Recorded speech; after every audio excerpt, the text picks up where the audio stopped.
ഒരു നദി ഇങ്ങനെ ഒഴുകിക്കൊണ്ടിരിക്കുകയായിരുന്നു. കുറേ ദൂരം ചെന്നപ്പം കുറേ ആളുകൾ ചേർന്ന് ആ നദിയിലേക്ക് ദീപങ്ങൾ ഒഴുക്കി ആ നദിയെ വണങ്ങി. നദി അപ്പോഴും ഒഴുകിക്കൊണ്ടേയിരുന്നു. കുറച്ചുകൂടി മുന്നോട്ട് പോയ സമയത്ത് കുറേ ആളുകൾ ചേർന്ന് ആ നദിയിലോട്ട് പൂവുകളൊക്കെ എറിയാൻ തുടങ്ങി. അങ്ങനെ നദിയെ വരവേറ്റു. നദി അപ്പോഴും ഒഴുകിക്കൊണ്ടേയിരുന്നു. കുറച്ചുകൂടി മുന്നോട്ട് പോയ സമയത്ത് കുറച്ച് ആളുകൾ ചേർന്ന് ആ നദിയിലോട്ട് കല്ലുകൾ എറിയാൻ തുടങ്ങി. നദി അപ്പോഴും ഒഴുകിക്കൊണ്ടേയിരുന്നു. നമ്മുടെ ജീവിതവും ഈ നദിയെപ്പോലെ ആയിരിക്കണം. നദി അതിൻ്റെ ലക്ഷ്യസ്ഥാനത്തേക്ക് ഒഴുകുന്ന സമയത്ത് അതിനെ വണങ്ങാനും അതിനെ പൂവിട്ട് വരവേൽക്കാനും അതിനെ കല്ലുകൾ എറിയാനും ആളുകളുണ്ട്.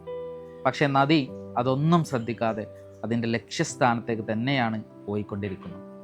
ഇത്തരത്തിൽ നമ്മളുടെ ജീവിതത്തിൽ നമ്മൾ മുന്നോട്ട് പോകുന്ന സമയത്ത് നമ്മളെ ആദരിക്കാനും നമ്മളെ സ്നേഹിക്കാനും നമ്മളെ കുറ്റം പറയാനും നമ്മളെ വിമർശിക്കാനും ഒരുപാട് ആളുകളുണ്ടാവും.